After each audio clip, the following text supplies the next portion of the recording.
እንግዲህ የመጀመሪያ ሐሳብ አብይ ሰሞኑን በዚሁ ሳምንት ፓርላማ ላይ ቀርቦ የተናገረው ያወጣው ያመነው አንዳንድ ሐቆች ነበሩ አሉ። እነኚህ ሐቆች እነዚህ እውነታዎችን ተናግሯል። አብይ ምንድነው ያ እውነታውስ? በተለይ ትግራይ ህዝብ በተመለከተ አብይ የተናገረው በጣም ሲሪየስሊ መታየት ያለባቸው ነገሮች አሉ። ለምን ከዛ ተነስተን የምንወስደው እንትኖች አሉ፣ አቅጣጫዎች አሉ። እሱ ምንድነው? አብይ ያመነው በትግራይ ጦርነት የጦር ወንጀል መፈጸሙን አምኗል። ማን ነው የፈጸመው? በአብይ እንግዲህ አካሄድ የኤርትራ ሰራዊት ብቻ ነው ያንን የጦር ወንጀል war crime በትግራይ ህዝብ ላይ የፈጸመው ብሎ ደምድሟል አብይ። አሁን ማን ነው የፈጸመው የሚለውን ለጊዜው ትንሽ ይቆይልን። ፋክቱ ምንድነው? የጦር ወንጀል ትግራይ ህዝብ ላይ ተፈጽሟል ብሎ አብይ ፓርላማ ላይ የራሱ ፓርላማ የብልጽግና ፓርላማ ላይ ቀርቦ አምኗል። ስለዚህ ከዚህ በኋላ ትግራይ ህዝብ ላይ የጦር ወንጀል አልተፈጸመም የሚል ኢትዮጵያ ምድር ላይም የለም። አሁን ኦሬዲ ሁሉም ሰው ተግባብቷል። በዚህ ሰዓት ብልጽግናም ያምናል፣ እኛም እናምናለን። አበቃ። ስለዚህ ትግራይ ህዝብ ላይ የጦር ወንጀል ተፈጽሟል። ይሄ ሐቅ ነው፣ ማይካድ ሐቅ ነው። የጦር ወንጀል ሰብአዊ መብት ጥሰቶች ትግራይ ህዝብ ላይ እንደተፈጸሙ አብይ አምኗል። ነገር ግን እኔ አይደለሁም ብለዋል አብይ። እኔ አልፈጸምኩም፣ እሱም በኋላ መጣበታለሁ። የፈጸመው ማን ነው? የኤርትራ ሰራዊት ኢሳያስ አፈወርቂ ሰራዊት ነው ብሎ ቁጭ ብሏል አብይ። ዋናው አሁን ከዚህ መውሰድ ያለብን በተለይ የትግራይ ወንድሞቻችን እህቶቻችን በደል ተፈጽሞባቸዋል። ይሄ አብይን በፓርላማ ተናግሯል። ይሄ በደል በጣም ከባድ የሆነ በደል ተፈጽመዋል ትግራይ ህዝብ ላይ። ስለዚህ ትግራይ እውነት አለው፣ ሐቅ አለው። ትግራይ ህዝብ ሐቅ አለው። ይሄ አብይ ዝም ብሎ ህዋት ትግራይ ህዝብ ብሎ ሁለት ቦታ ከፍሎ የሚያወራው እሱ ለጊዜው እንርሳው። የትግራይ ህዝብ ሙሉ በሙሉ ተበድሏል። ይሄንን አምኗል አብይ። አንድ ይሄ ነው፣ አንድ ሐቅ ነው። አብይ በራሱ ምን አለ? ሽሬ ሲገቡ ፎቅ ፈራረሱ፣ የግል ቤቶችን አቃጠሉ፣ አፈራረሱ ምናምን። ከዛ ሰዓት ጀምሬ እኔ ከኤርትራ ጋር መጣላት ጀመርኩ አለ። እሱን እየሳቅን እውነቱን እንቀበል። ኦኬ ብቻ የትግራይ የሽሬ ፎቆች እንደፈረሱ፣ የሽሬ ግል ቤቶች እንደፈረሱ፣ ህዝብ እንደተጨፈጨፈ አብይ ያምናል። አክሱም ሲደርሱ ወጣቶችን በጅምላ ሲረሽኑ ተጣላው አለ። አሁን የአክሱም ወጣቶች በጅምላ እንደተረሸኑ አሁን የኢትዮጵያ መንግስትም አምኗል። ማን ነው የረሸነው? የኤርትራ መንግስት ይሁን የትኛውም ይሁን ኦሬዲ የትግራይ ህዝብ ተረሽኗል። አክሱም ወጣቶች ተረሽኗል በጅምላ። ይሄ አምነው አብይም ተናግሯል። የትግራይ ሀብት ሲዘረፍ፣ ፋብሪካዎች ሲቃጠሉ፣ ነቃቅሎ ሲወጡ ይዞ ሲሄዱ ብሎ አብይ እንግዲህ ከፍተኛ ኢትዮጵያ መሪ የሆነው አብይ አህመድ ፋብሪካዎችን ሲያፈራርሱ አይቻለው። በተለይ ከአድግራት ደግሞ ነቃቅሎ ጭኖ ወደ ኤርትራ ሲወስዱ በአይኔ ነው ያየሁት አለ አብይ። ስለዚህ ከዚህ በላይ ከአብይ በላይ የኢትዮጵያውያን ዜጋ እንግዲህ አብይ ኮማንደር ኢን ቺፍ ነው። የኢትዮጵያ ሰራዊት ከፍተኛ መሪ አብይ ነው። ከአብይ በላይ የኢትዮጵያን ሴኩሪቲ የሚያውቅ ሰው የለም እንግዲህ በስልጣኑ መሰረት። ስለዚህ የኢትዮጵያ ህዝብ ሲዘረፍ ሀብቱን ነቃቅሎ ወደ ኤርትራ ሲወስዱ አይቶ ውሰዱ ብለዋል ማለት ነው። እሱ በኋላ መጣበታለሁ እንዴት የአብይ ወንጀል እንደሆነ። ስለዚህ አሁን እዚህ ላይ አብይ ይሄንን ሁሉ የትግራይ ህዝብ ላይ ይሄ ሁሉ ሲፈጸም እንደው ውቅሮ ሲደርሱ መቀሌ እንዳይገቡ ከልክለናቸው ነው እንግዲህ መቀሌ ራሱ ያተረፍነው አለ። አስቡት፣ ትንሽ ጊዜ ወሰዱና አስቡት፣ መቀሌን ያተረፍነው እኛ ነን አለ እንጂ የኤርትራ ሰራዊትማ መቀሌ ገብቼ አፍርሼ አመድ አረጋለሁ ብለዋል ማለት ነው። እንግዲህ ውቅሮ ላይ ነው ያስቀረነው መቀሌ እንዳትገቡ ብለን ብሎ ፓርላማ ላይ ከተማውን መቀሌውን እንዳያፈርሱ ከልክለናል አለ። እንግዲህ አብይ እንደዛ አለ። ምንድነው አሁን ትንሽ አብይ ለምንድነው ይሄንን ሁሉ የሚያወራው የምለውን በኋላ መጣበታለሁ። እናንተም ታውቃላችሁ። አሁን አብይ ትግራይ ህዝብን አትዝረፉ፣ ህዝብን አታጎሳቁሉ ብዬ ጠየቅኳቸዋል። አብይ ህዝቤን አለ። አብይ የትግራይ ህዝብን ህዝቤን አለ አብይ። ኧረ ተው አብይ፣ በዛን ሰዓት አይደለም አሁን እንኳን እንደው አሁን እንደው እንትን የትግራይ ህዝብ የኢትዮጵያ ህዝብ ነው ብሎ ቢያምን አብይ ጥሩ ነበር። ህዝቤን በዛን ሰዓት ህዝቤን አብይ ህዝቤን ስል ስቅጥጥ ይላል ማለት ውሸት እንደሆነ ይታወቃል። ነገር ግን ይህን ያህል ጫፍ ሂዶ ህዝቤን አብይ ስል አደገኛ እንደሆነ መረዳት አለበት። አደገኛ በኋላ መጣበታለሁ። ይሄ የጦርነት ዝግጅት እሱም በኋላ መጣበታለሁ ወዴት እንደሚያመራ ከፓርቲ ምስጢራዊ ስብሰባዎች እሱን ይዤ ነው የምከራከረው። ስለዚህ አብይ ይህንን ሁሉ ሀቆችን አወጣ። አሁን የትግራይ ህዝብ ላይ የጦር ወንጀል፣ ሰብአዊ ጥሰቶች፣ ሰብአዊ መብት ጥሰቶች ከፑሽ ካደረግነው ደግሞ ጄኖሳይድ የትግራይ ህዝብ ላይ እንደተፈጸመ አብይ ራሱ አምኗል። በዚህ ሰዓት ቢያንስ የጦር ወንጀል እንደተፈጸመ አብይ አልካደ። ቢያንስ ይሄ ዓለም አቀፋዊ ወንጀል ነው። የጦር ወንጀል ዓለም አቀፋዊ ወንጀል ነው። ዜጎችን ህዝቤን አትዝረፉና ህዝቤን አታጎሳኩሉ እንዳጨፈጭፉ ብዬ ነው እንደዛ ተጣላው አለ። ኦኬ ተጣላ። እናስ ከተጣላ ምን አደረገ? እሱን እንጠይቅ። ምን ማድረግ ይችል ነበር ከተጣላ? እሱን እንጠይቅ፣ መልስም እንስጥ። አንደኛ አብይ ኦኬ ኤርትራውያን ናቸው የኤርትራ ሰራዊት ብቻ ነው የጦር ወንጀሉን የፈጸመ አብይ ብሎ የተናገረውን እንቀበል፣ ግደለም እንቀበልና እንሂድ እንየው ምን እንደሚመስል። አሁን የኢትዮጵያ ሰራዊት ምንም አልፈጸመም፣ አብይ ምንም አልፈጸመም። እሱን እናቆየውና የኤርትራ ሰራዊት ፈጽሟል እንበል። ምን ማለት ነው ይሄ? የጦር ወንጀሉን የኤርትራ ሰራዊት ፈጽሟል ብሎ አብይ ካመነ በዛን ሰዓት አብይ ምንድነው ማድረግ የሚችለው? ይሄ ሽምግልናና ዶክተር ገዱ አንዳርጋቸውንና ደመቀ መኮንንን እዛ ላኩኝ ለሽምግልና ምናምን ብሎ በአደባባይ ቀደዳ ውሸት መናገሩን ዶክተር ገዱን ተናግሯል፣ ጽፎ ለቋል።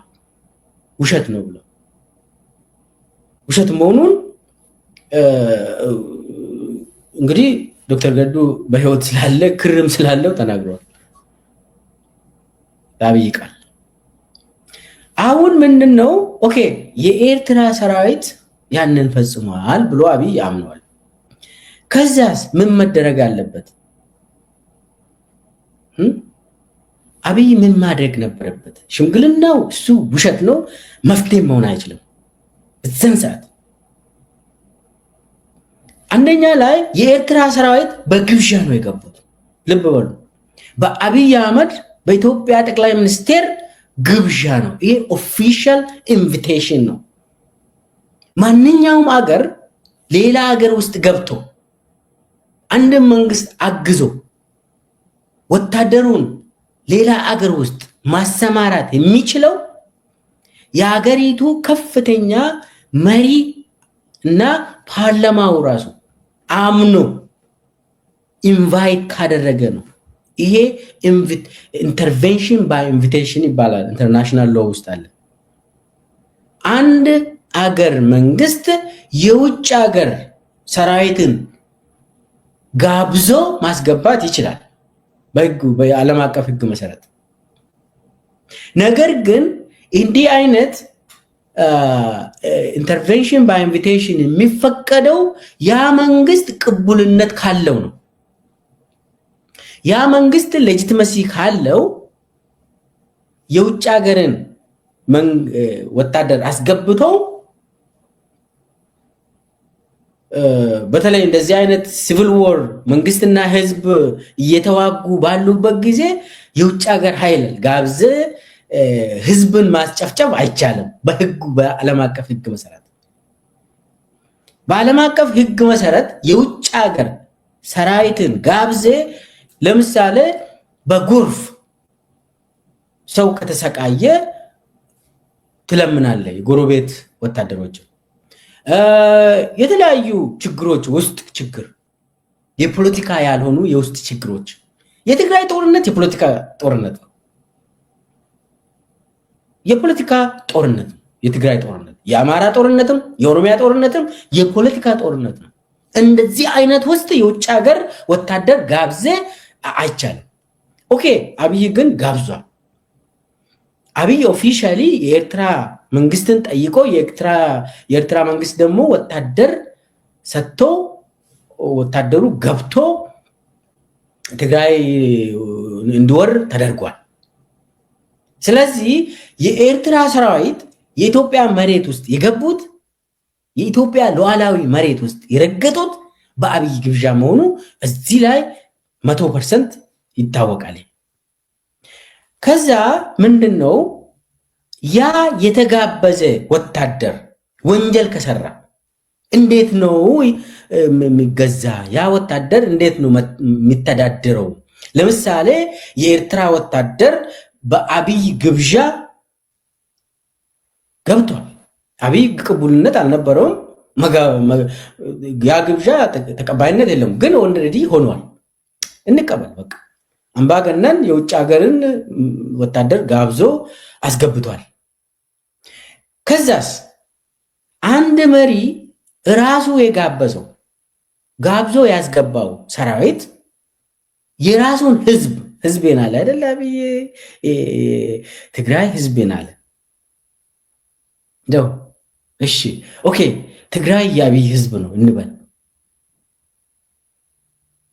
የተካደ ህዝብ እኮ ነው ትግራይ ህዝብ። ኦኬ የአብይ ህዝብ ነው እንበል። የኤርትራ ሰራዊት ትግራይን ሲጨፈጭፍ አብይ ምን ማድረግ ነበረበት? በህጉ መሰረት አንዴ ጋብዘ ካስገባ በኋላ ያ የተጋበዙ ሰራዊት የውጭ ሀገር ሰራዊት ያንተን ዜጋ ካሰቃዩ የመጀመሪያ እርምጃ ምንድነው? ውጡ ትላለህ። ይሄ በቀጭን ስቴትመንት መግለጫ ብቻ በቂ ነው። የኔን ህዝብ ስላሰቃያችሁ ልክ ማክሰኞ ዕለት ፓርላማ ላይ እንደተናገረው ሽሬ ሲደርሱ እንደዚህ ሲያደረጉ፣ አክሱም ሲደርሱ ህዝቡን እንደዚህ ሲጨፈጭፉ፣ አድግራ ሲደርሱ እንደዚህ ሲያደርጉ ብሎ የተናገረውን ለዓለም አቀፍ ሙሉ በሙሉ ቢያንስ ስቴትመንት ያወጣል ውጡ ብሎ ወይ ስቴትመንቱንም ትቶ በቀጭን ስልክ ኢሳያስን ወታደሮችን አውጣ ብሎ መጠየቅ ነው በቂ ነው። የኤርትራ ሰራዊት ይወጣል። የትግራይ ዜጎች አይገደሉም ማለት ነው በአብይ ስሌት። አሁን በአብይ አካሄድ ነው እያወራን ያለ ነው። ያንን አድርጓል ወይ አላደረገም? እንደውም ዶክተር ገዱ እኮ የጻፈው ደብዳቤው መልስ የሰጠው ላይ የኤርትራ ሰራዊት ከኢትዮጵያ ይውጡ የሚለውን ለምንድን ነው መልእክታችን ውስጥ ለማናስገባው ብሎ ገዱ ጠይቋል። ኖ ብሎ አብይ እምቢ ብሏል። አስቡት። ኦኬ በዛን ሰዓት የትግራይ ህዝብን አሰቃዩ ብሎ በዛን ሰዓት አምኗል ከሆነ ሽምግልና ከመላክ ውጡ ማለት ቀላል ነው። መንግስት ስለሆነ አብይ የመንግስት መሪ ስለሆነ ውጡ ካለ ይወጣል። በነገራችን ላይ ወዲያውኑ ይወጣል። አሁን ጉልበት የለንም በዛን ሰዓት ምናምን የምለው ተውት። እሱ እንዳውም አንቶኒዮ ጉተረሽ አብይን ኮሙኒኬት አድርጎ የኤርትራ ሰራዊት በደል ፈጽሟል ብሎ አብይን ሲጠይቅ አንቶኒዮ ጉተረሽ የተባበሩት መንግስታት ዋና ጸሐፊ አብይን ሲጠይቅ ምንድነው ያለው? አብይ ኖ ኤርትራ ሰራዊት ኢትዮጵያ ውስጥ አልገባም። ሸምጥቶ ውሸት። የኤርትራ ሰራዊት አሁን ዛሬ አደግራት፣ ሽሬ፣ አክሱም፣ አደግራት፣ ውቅሮ እያለ ያወራል ዛሬ። በዛን ሰዓት የተባበሩት መንግስታት አብይን ጠይቀው አይደለም እነሱ እኮ ዛላምበሳን አላለፉም ብሎ ነው የካደ። ስለዚህ በዛን ሰዓት አብይ ኢትዮጵያውያን እየሞቱ ነው ብሎ መግለጫ ትንሽ መግለጫ ቢያወጣ ወዲያውኑ የዓለም አቀፍ ትብብር ይመጣል። የተባበሩት መንግስታት የጸጥታው ምክር ቤት ወዲያውኑ ኬዙን ይወስዳል፣ ይቀበላል። ዩናይትድ ኔሽን ሴኩሪቲ ካውንስል ኬዙን ይቀበልና ወዲያውኑ ኤርትራን በጉልበት ያስወጣል። የኤርትራ ሰራዊትን በጉልበት ያስወጣል። አብይ በዛን ሰዓት እንደዚህ ህዝቤን ብሎ ዛሬ ቅጥፈት የሚያወራው በዛን ሰዓት ይህንን ቢያወራ ኢትዮጵያውያን ትግራይ ህዝብ አይጨፈጨፉም ነበር፣ የጦር ወንጀል አይፈጸምም ነበር። ግን በዛን ሰዓት የዓለም አቀፍ የተባበሩት መንግስታት ጠይቆ እምቢ ብሏል፣ ክዷል። ዛሬ ደግሞ ይሄንን ለምንድን ነው ይሄንን የሚያደርገው? አብይ ይታወቃል። አሁን አንድ ስቴትመንቱን አላወጣም፣ ካደ። የተባበሩት መንግስታት ሲጠይቅ ካደ፣ ክደት። ከዛ ቀጥሎ ሌላ እርምጃ መውሰድ ይችላል። ኦኬ፣ በኢትዮጵያ መሬት ላይ የውጭ ሀገር ሰራዊት የሚንቀሳቀስ ከሆነ አንደኛ የኢትዮጵያ የሚሊተሪ ወታደራዊ ፍርድ ቤት አለ። ሁለተኛ መደበኛ ፍርድ ቤቶች አሉ ኢትዮጵያ ውስጥ። ቢያንስ አክሱም ላይ ወጣቶችን አንድ ላይ ሰብስቦ የሚረሽን ገበሬዎችን የሚረሽን ቢያንስ የሚሊተሪ ኃላፊዎች የኤርትራ ሰራዊት ሚሊተሪ ኃላፊዎችን ለህግ ቅረቡ ብሎ ትንሽ ትዕዛዝ እንኳን አልሰጠም። ለመደበኛ ፍርድ ቤትም ይሁን ለመከላከያ ፍርድ ቤትም ይሁን ይህንን የፈጸሙ ቢያንስ ኃላፊዎች ይመርመሩና ኢንቨስቲጌሽን ይካሄድ፣ ተወሰኑ 2 ሰው 4 ሰው ለፍርድ ይቅረብ አላለም አብይ። በዛም ጋር ጊዜ አብይ እኮ ይታወቃል ምናምን እሱን አውቃለሁ፣ ግን ትንሽ ውስጥ ገብተን ማውራት ስላለብን ነው። በዛን ሰዓት መዋቅሩን አላዘዘም። ቢያዝማ ምን በዛን ጊዜ ይሄ የአቃቢ ህግ የሚባለው የራሱ የአብይ አቃቢ ህግ እንትን ብሎ አይ የሞቱት እኮ ሚሊሻ ናቸው አላለ? የህዋት ሚሊሻ ነው አላለ? የተወሰነ 9 ምናምን ሰው ሞተዋል እሱም ብሎ እንትን አላደረገም። ዛሬ ወጥቶ አብይ ህዝቤን አለ። ህዝቤን የትግራይ ህዝቤን አለ። ምንድነች እቺ ህዝቤን? አድገኛ የዚህ ተቃራኒ የጠላትነት ቃል ነች እቺ። የትግራይ ህዝብም ያውቃል ይሄንን፣ እነሱ ያውቃል። አብይን በደንብ በጠንቅቆ ያውቃል። ስለዚህ አንደኛ ያንን አትሊስት በአገር ውስጥ በህጉ መሰረት አብይ የኤርትራ ወታደር ላይ እርምጃ እንዲወሰድ አትሊስት በህጉ መሰረት ማባረሩን እንተውና ቢያንስ ማን እንደዚህ ቢያንስ ህጉን የጣሱ ህዝቤን ብለዋል አይደለ? ዛሬ በዛን ጊዜ የአብይ ህዝብ ነበር እነሱን ያሰቃየ። ቢያንስ መሪዎቹ ለፍርድ ይቅረቡ አላለም አይልም። ከዛም አልፎ ለዓለም አቀፍ ምንም አላወራም። እንዳውም ካደ፣ የተባበሩት መንግስታትን ካደ። ቢናገርማ በዛን ሰዓት የተባበሩት መንግስታት የጸጥታ ምክር ቤቱ ጣልቃ ይገባ ነበር። ግን አብይ ያንን አልፈለገም። ጉልበት የለኝም ከሀገር ከኢትዮጵያ ማስወጣት አልችልም አለ። ጉልበት የለውም መናገር እኮ በዛን ሰዓት ብናገር ጉልበት አለው እኮ ውሸቱ ነው። ጉልበት የለኝም ውጡ አልልም። ጋብዞ አስጨፍጭፎ ጉልበት የለኝም አለ ዛሬ። አቤት አቤት አቤት አቤት! እንደው ውሸት እንዴት የተዋጣለት ሰው እንደዚህ አይልም። ይሄስ ምንድነው? ይሄ ነገር የሆነው አሁን አብይ አምኖ የትግራይ ህዝብ እንደተጨፈጨፈ ጦር ወንጀል እንደተፈጸመበት አብይ አመነ። ሐቁ ዓለም አቀፍ ኦልሬዲ ቆይቷል። ይሄ ጦር ወንጀል ትግራይ ውስጥ እንደተፈጸመ የታወቀ ነገር ነው። ማን ነው የፈጸመው? ሁሉም ተሳትፏል የሚል ኦልሬዲ የአሜሪካ መንግስትም ይህንን አውጥተዋል።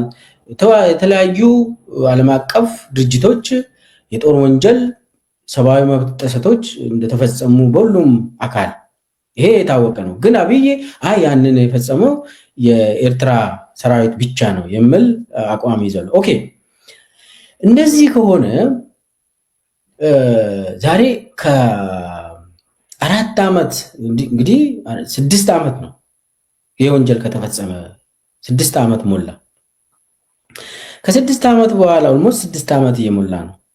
ከዛ በኋላ ይሄ ሁሉ ጠብቆ አሁን ነው እንግዲህ ህዝቤን ብሎ ህዝቤ ተጨፈጨፈ ብሎ አብይ ያወራው። ስለዚህ አብይ አንደኛ ወንጀል መስራቱንም አምኗል። ወንጀል ለምን አሁን እኔ የኢትዮጵያ ሰራዊት ጦር ወንጀል ፈጽሟል፣ እሱ የታወቀ ነው። ነገር ግን እሱን እንርሳና የኤርትራ ሰራዊት ብቻ አብይ ያመነውን እንውሰድ።